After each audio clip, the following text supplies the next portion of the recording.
Finally Adipurush का teaser आ चुका है और आज हम बात करने वाले हैं उसको मेरा मतलब है कि राजा साहब का टीजर आ चुका है और आज हम बात करेंगे राजा साहब के टीजर के बारे में। बड़े इत्तेफाक की बात है कि आज मैं जैसे ही आया और मैंने अपना जैसे ही मोबाइल को टर्न ऑन किया ना और मैं सीधा जाता हूँ इंस्टाग्राम के ऊपर और वहाँ पर मैं क्या देखता हूँ, वहाँ पर फर्स्ट अगर कोई चीज मुझे दिखती है ना तो वो दिखता है राजा साहब का टीजर मैंने वहीं पर देख लिया और देखने के बाद मैं यही सोच रहा था क्या ये आदिपुरुष 2 है। लेकिन फिर जब मैंने कैप्शन देखा ना वेरीफाई करने के लिए क्या ये एक्चुअली में राजा साहब का टीजर है या आदिपुरुष पार्ट 2 का टीजर है, तो जैसे मैंने कैप्शन देखा तो मेरे को क्लियरिफिकेशन हो गया कि यार ये राजा साहब का टीजर है। और टीजर को अगर डिस्क्राइब करूँ ना एक लाइन में तो मैं यही बोल सकता हूँ कि आदिपुरुष का पार्ट 2 अगर बनेगा ना और वो कैसा दिखेगा और उसका टीजर कैसा दिखेगा ना, तो आप लोगों को जाकर राजा साहब का टीजर देखना चाहिए। आदिपुरुष मूवी में किन चीजों की कमी थी? एक स्टोरी की कमी थी, दूसरा कमी थी उसके वीएफएक्स में, सीजीआई में और उसके कलर ग्रेडिंग थे, सारे एनिमेशन थे वो सारे थर्ड क्लास थे। एग्जैक्टली वही सारी कमियां हमें देखने को मिलती है राजा साहब के टीजर के अंदर। सबसे पहले मैं हाईलाइट देना चाहूंगा वो बिल्ली वाले सीन को जो टीजर के अंदर दिखाया जाता है जब बिल्ली सीढ़ियों से उतरती है। इस सीन को देखकर मुझे इतना बुरा लगा ना कि यार हमारे 90s की 80s की 70s की मूवीज में यार जिस तरह से बिल्लियों को दिखाया जाता था ना ओरिजिनली, वो कितना अच्छा दिखता था स्क्रीन के ऊपर। और इन लोगों ने वीएफएक्स और सीजीआई इतनी थर्ड क्लास और इतनी गंदी एनिमेशन यूज किया ना यार, उससे अच्छा अगर ये लोग एक रियल बिल्ली को यूज करते ना यार उसका इम्पैक्ट कुछ ज्यादा बेटर हो सकता था टीजर के अंदर। और यहाँ पर बात सिर्फ उस बिल्ली वाले सीक्वेंस की नहीं हो रही, उसके अलावा वो जो एक फ्रेम वाला सीक्वेंस होता है जहाँ पर पूरा इस तरह से वो बाहर निकल जाता है, पता नहीं कौन सी बला होती है। और उसके अलावा वो मगरमच्छ वाला सीन आप लोगों को याद होगा। और उसके अलावा एक सोनपरी वाला सीन, सोनपरी ड्रामा आप लोगों को याद होगा ना बचपन में, अगर देखा ना भी होगा ना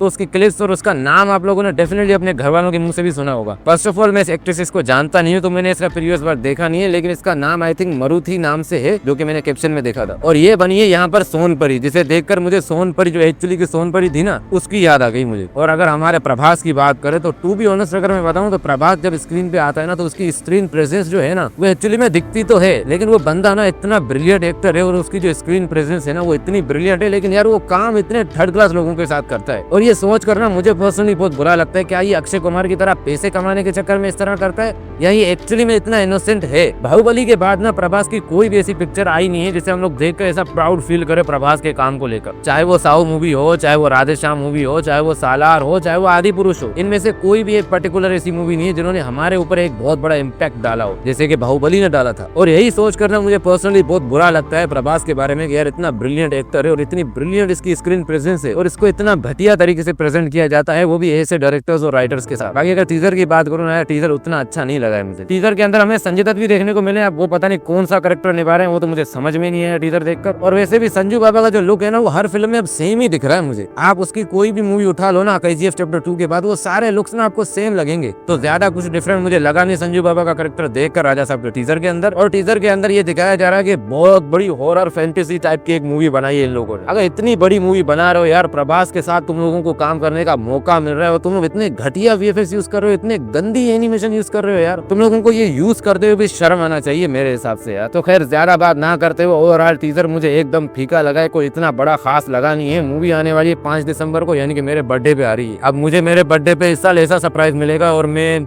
ये सोचकर अभी थोड़ा सा हैरत अंगेज हो चुका हूँ। तो अब मेरे बर्थडे पे ये सरप्राइज मेरे नसीब में होगा तो मुझे मिलेगा, बाकी कैसा होगा वो सरप्राइज वो आप भी देख लोगे तब और मैं भी देख लूंगा तब। बाकी आप लोगों को टीजर कैसा लगा कमेंट करके बताना, बाकी मुझे बहुत ज्यादा डिसअपॉइंटिंग लगा है। और अगर आप एक्चुअली में प्रभास के फैन हो ना तो सच बताना क्या ये टीजर आपको एक्चुअली में वर्थ इट लगा है in terms of VFX, CGI and animation. अगर आप एक्चुअली में प्रभास के फैन हो ना यार तो इसको डेफिनेटली हाईलाइट करो, जिस तरह से हम लोगों ने मिलकर सलमान भाई को हाईलाइट दिया था कि भाई आपने एक बेकार मूवी बनाई, आपको अब एक अच्छे डायरेक्टर और राइटर्स के साथ काम करना चाहिए। बाकी अगर एक्टर समझता है नहीं समझता है वो उनके ऊपर, पर हमारा ऐसा डायर्ड फैन यही काम बनता है कि हम लोग उनको एक सच्चाई बताएं ताकि उनको पता चले कि एक्चुअली में वो क्या कर रहे हैं और कहाँ गलत जा रहे हैं। अगर आप एक्चुअली में प्रभास के फैन हो ना तो आप डेफिनेटली ये चीज करना। बाकी अगर आपको लगता है कि मैं प्रभास का फैन नहीं हूँ या मैं कोई उसका हेटर हूँ तो जो दिल करे वो बोल के चले जाना।